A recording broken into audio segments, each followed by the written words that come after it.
Every path begins with a question. Every question is an invitation to learn. Every lesson holds a little magic. Hey, friends, I'm Raven Nightingale, and whether you're brand new to witchcraft or you've been practicing for years, I'm really glad you're here. So grab your favorite drink and get comfortable, and let's spend some time together. Welcome to Raven's Ramblings. Hey, friends, welcome back. I am Raven.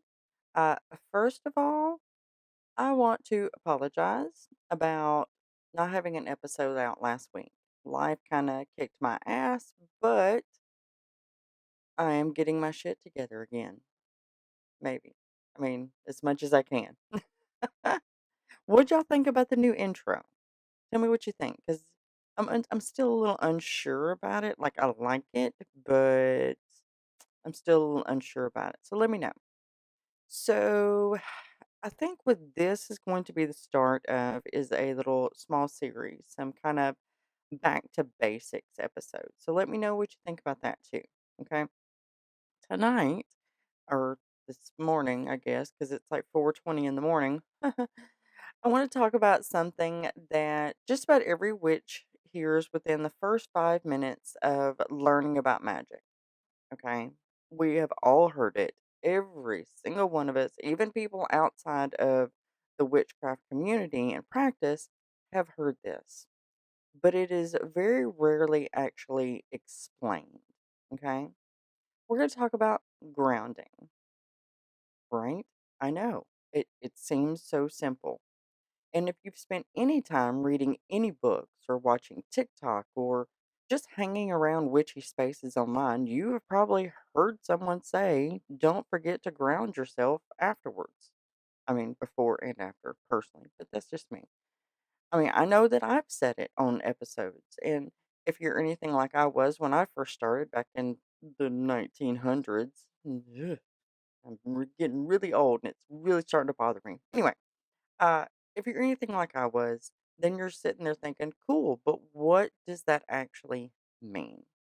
Does it mean hugging a tree or sitting barefoot in the grass or the imagining roots thing? I do that one. Touching a crystal, or is everyone just kind of pretending they understand because nobody wants to ask, which is highly probable, especially with a lot of new people. So tonight, I want to kind of take the mystery out of grounding and kind of explain it the best I can in plain English. No gatekeeping, no complicated visualizations, because that is very difficult to do sometimes. It really is. And also, no pretending there's only one right way to do it, because there's not. Okay. This is just a conversation between two witches over a late night cup of coffee. All right. There's no judgment here whatsoever. So, what is grounding? Now, the simplest definition that I can give you is this: grounding is the act of bringing yourself back to the present moment. That's it. Yeah. Everything else is just different ways of doing that. Okay. Think about how you feel after an argument. Your heart is racing, your thoughts are kind of scattered and everywhere, and maybe you're replaying conversations that haven't even happened yet. Your body is still technically in your living room, but your mind is somewhere else, focusing on somewhere else and something else. Well, grounding is simply helping your mind and body kind of find each other again. It is less about sending energy into the earth, which you hear that a lot, sending your energy into the earth, and more about coming home to yourself, right? And being very, very present in that moment. Now, why do witches talk about it so much? And that's because, what's the best way to explain that? Because magical work can be very emotionally intense, right? Right? If you've cast any kind of spell, or if you've done any kind of shadow work or reading tarot or meditating or just simply sitting at your altar, you are intentionally focusing your attention, right? Now, attention is energy. It is. Think about it. Think about it. And it's not in some mystical superhero kind of way. I mean, in the very practical sense that your brain is working. You are concentrating, you are feeling things, you are imagining, you are sometimes processing grief or hope, or sometimes you're trying to release anger. And that takes something out of you. So, grounding is basically your cool down after the workout. Yeah, see, that makes more sense, doesn't it? So because nobody thinks it's weird to stretch before or after exercise, right? Let's say you did a really intense workout and then you go get on the treadmill walking at a stroll for 10 minutes. That is a form of grounding. That is a cool down, right? It is grounding is the emotional and spiritual version of like a workout cool down. Yeah. See, that makes way more sense now, doesn't it? Mm-hmm. And grounding is not just for witches. Uh, People teach this in just mundane stuff too. Therapists teach grounding, counselors teach grounding, trauma specialists. Trauma specialists use grounding all the time. Mindfulness teachers, they use it. They might use different words, but they are often talking about the same thing. They are helping your nervous system to recognize I'm safe. Yeah, that's all it is. I'm safe. I am here. I am okay. And that realization really made me stop thinking about, because I never thought about that before. And I've been in therapy and have used those practices, but it never made the connection in my brain that it's the same damn thing. Because that's when that realization happened and made me stop thinking about grounding belonging just to my witchcraft. It is a human skill. It is a good coping skill. But witchcraft just happens to use it more frequently. Yeah. So one of the questions I've heard is, do I have to imagine roots? And I know I have used this in my podcast episodes. I know I've talked about it. I've used it in my real life. You do not have to practice the imagining of roots going down into the earth unless you enjoy it. I personally do like doing that on occasion. Yeah. The visualization is popular because it's very easy to picture. You imagine those roots growing from your feet into the earth, and you can imagine your excess energy flowing downward, through those roots.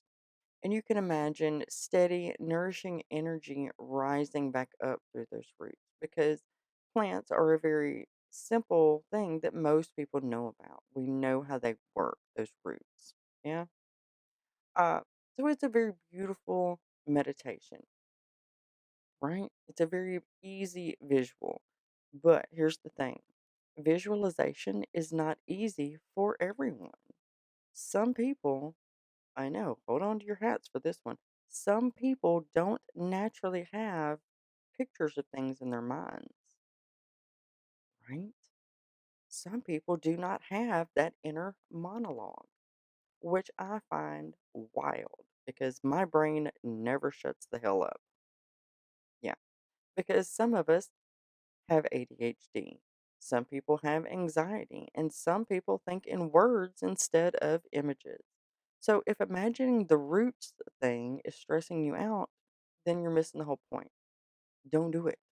Grounding should be helping you to relax, not giving you homework or forcing you to do something that your brain doesn't easily do. Does that make sense? Yeah. So, some of my favorite ways to ground, uh, just standing outside. No ritual, no chanting, no dramatic music.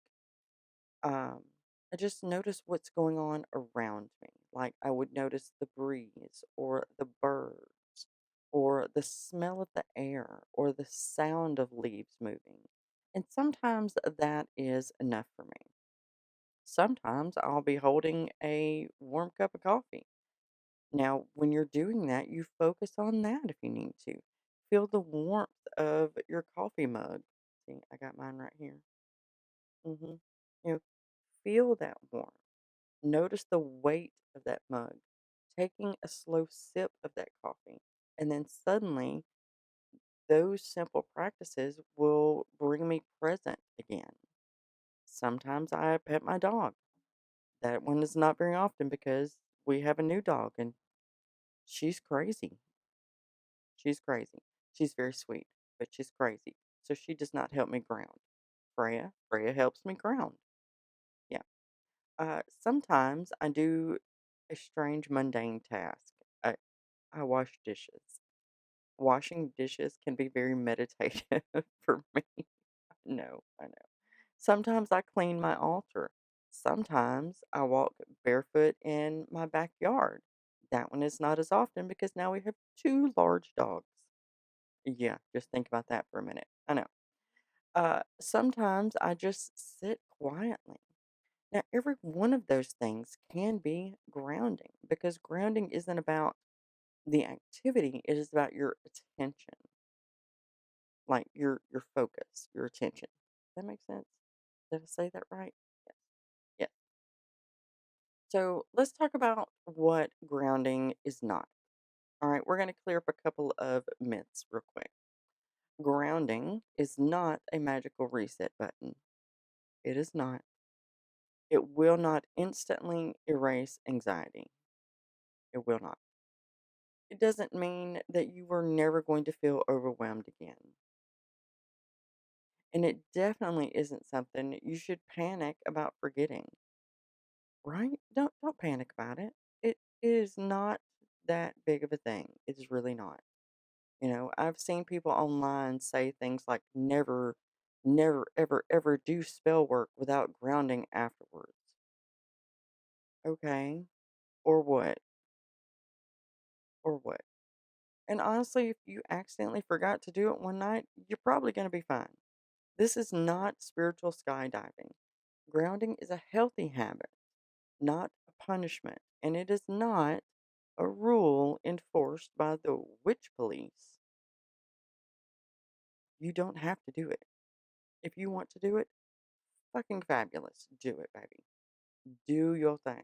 If you don't want to, if you don't need to, it's fine. It's fine. This is your practice. Okay? All right, let's move on. Before I get on a soapbox about people telling people what they can and can't do. Drives me insane. So a simple exercise, if you want to, we can do together. Now, if you're driving while listening, don't close your eyes. Don't do it. You're driving. That's important. That's first precedence there. But if you're relaxing somewhere, take a slow, deep breath. Now notice your feet. Notice the chair beneath you. Take another breath. Can you hear three different sounds around you? Maybe the air conditioning, maybe birds, maybe traffic. Now notice two things that you can feel, like your clothes, or the floor, or the air on your skin. Now take one more slow breath. And that's it. That is grounding. No crystals required, no incense, no ancient language, just paying attention to where you are in the world in that moment, right? That makes it super simple. It really does. Now, okay. People often ask whether they should ground before or after a spell work, right? My answer is both. Both can be very helpful. I usually do try to ground a little bit before and then ground a little bit afterwards if I'm doing a large working. If I'm doing a simple little thing just sitting here, I probably don't ground without thinking, you know, without being truly conscious of it. Or I may take a moment to just breathe before proceed with my thing, but then I don't do anything afterwards. But both can be helpful. Grounding beforehand helps you kind of arrive to your moment, and then grounding afterwards kind of helps you leave that moment, right? It's like walking into someone's house. You don't usually sprint through the front door and immediately sprint back out.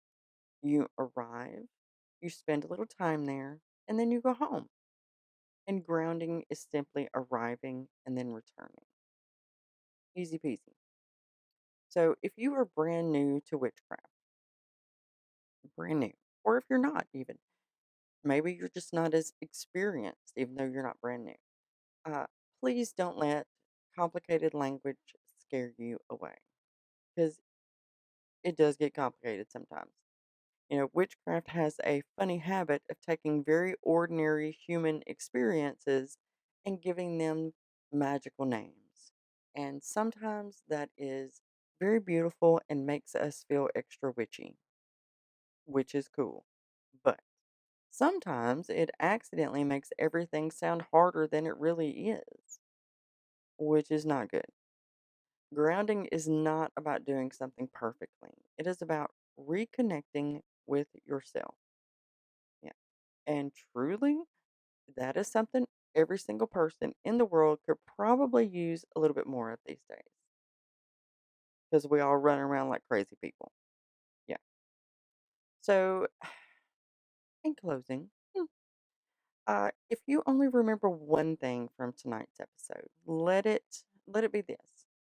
Grounding isn't about becoming more magical. It is about becoming more present. The magic isn't in the roots that you imagine. It's not in the crystal that you hold. It is not in the ritual that you're performing. The magic is in the moment that you stop rushing around like a crazy person, like me, take a breath, and remember that you're already here. Yeah. And sometimes that's the most powerful spell of all. Thank y'all for hanging out with me and spending some time with me tonight. I hope this episode helped. I really do. I really do. I wish I would have had something like this back in the 1900s. Yeah. And if this episode helped make grounding feel a little bit less intimidating, I'd love it if you would share it with someone who's just beginning their path. And if you enjoy this kind of thing, I'm hoping that this little beginner's grimoire series is going to kind of take off and help a lot of people. Maybe. Or maybe it's just me over here rambling to the void. Mm, not the first time, but that's okay too. But there are plenty of other more, plenty more. Oh, my brain just went. There are more foundational topics that we're going to explore together. Okay. So until next time, my darlings, stay curious, stay wild, and stay witchy. Bye.